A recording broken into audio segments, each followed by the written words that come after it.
เป็นแขวงที่น้อยพื้นฐานตัวเมืองเหมือนล้านลังได้รับพัฒนาก็เหมือนปฐมประธานที่สุดในพวกข้าพเจ้ากับผมเร่งรัดในการสำรวจออกแบบก่อสร้างทางจำนวนหนึ่งที่ในตัวเมืองเป็นทางที่เพื่อห้องรับในสปอนาและยาวหน้าให้เกิดยาวนานให้เกิดการพัฒนาโดยจะซุ่มใช้สร้างทางบางเส้นกว้างประมาณ50 เมตรอันนั้นแล้วก็ให้เป็นทางที่คือกันกับตัวเมืองใหญ่อยู่แข่งอื่นๆอันนั้นแหละจะสืบต่อสำรวจและก่อสร้างสุลประทานอ่างเก็บน้ำจำนวนหนึ่งเพื่อรับใช้การผลิตเกษตรกรรมสืบต่อสำรวจและเสนอรัฐบาลเพื่อจะได้ก่อสร้างสนามบินของแข่งใส่สมบูรณ์คิดว่าเขตนี้เป็นจุดใจกลางของประเทศมีความหมายสำคัญที่สุดทางด้านวิทยางานยุทธศาสตร์ปกปักรักษาพัฒนาประเทศชาติของพวกเราอย่างนั้นยังให้คนมายังให้เขตนี้ครับการพัฒนาแม่นก็ต้องได้ก่อสร้างสนามบินเพื่อรองรับการท่องเที่ยวการลงทุนต่างๆถ้าว่าบ่มีสนามบินอย่างนั้นคนยังมาลงทุนก็ใช้เวลา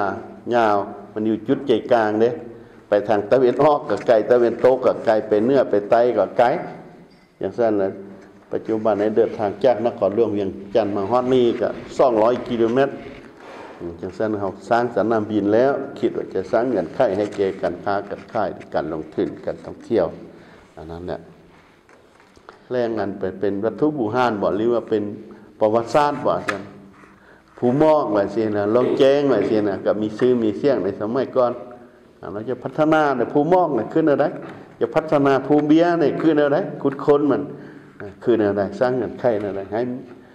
เพื่อดึงดูดกันมาท่องเที่ยวอันนั้นแหละแล้วพวกข้าพเจ้าก็คิดว่าจะพ่วงค้นคว้าว่าแสงสมบูรณ์นี้น้ำมันไหลถ้าว่าเป็นภูแต่ว่าอ่างเก็บน้ำอ่างส่วนเขื่อนไฟฟ้าน้ำตกอยู่แข้งอันนี้ทั้งที่ก็แม่นนับแต่อ่างน้ำเงิมเขื่อนไฟฟ้าน้ำเงิม1พอแล้วขึ้นมาน้ำเงิมน้ำเงิม2น้ำเงิม3น้ำไผ่น้ำผ้าแต่ว่าอยู่ทางเบื้องขั้วมือของแข้งอันนี้มันมีแต่อ่างน้ำนั่นแหละปัจจุบันอันที่นึงแม่นว่าด้านการเกษตรด้านการเกษตรกรรมนี้บางเมืองก็เป็นปลูกเขา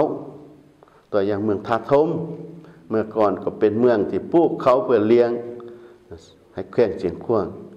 ปัจจุบันในพวกข้าพเจ้าเนี่ยก็คิดว่าจะยู่แห้งการผลิตเขาอยู่เมืองทาทมเนี่ยเพื่อมาเลี้ยงแข้งอันนี้นั่นแหละนอกจากจะปลูก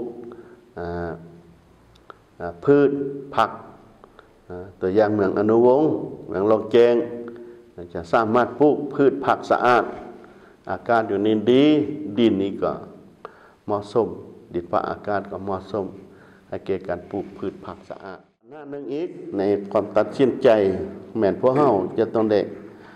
รับประกันความสงบอันปกติของพลเมืองรับประกันความสงบปกติของพลเมืองและเฮ็ดทุกสิ่งทุกอย่างเพื่อรับประกันเสถียรภาพทางด้านการเมืองและรับประกันความปลอดภัยอย่างนั่งแน่นวางรวมแขวงใจสมบูรณ์ก็คือแขวงอื่นๆในทั่วประเทศมีเสถียรภาพทางด้านการเมืองมีความสงบปลอดภัยทั้งอย่างใดก็ตามจะเป็นแขวงน้อยอยู่ชนบทแต่มันก็มีบรรดาปรากฏการณ์ยทคือกันมันคือกันกับบรรดาเมืองใหญ่มันก็มีอันยท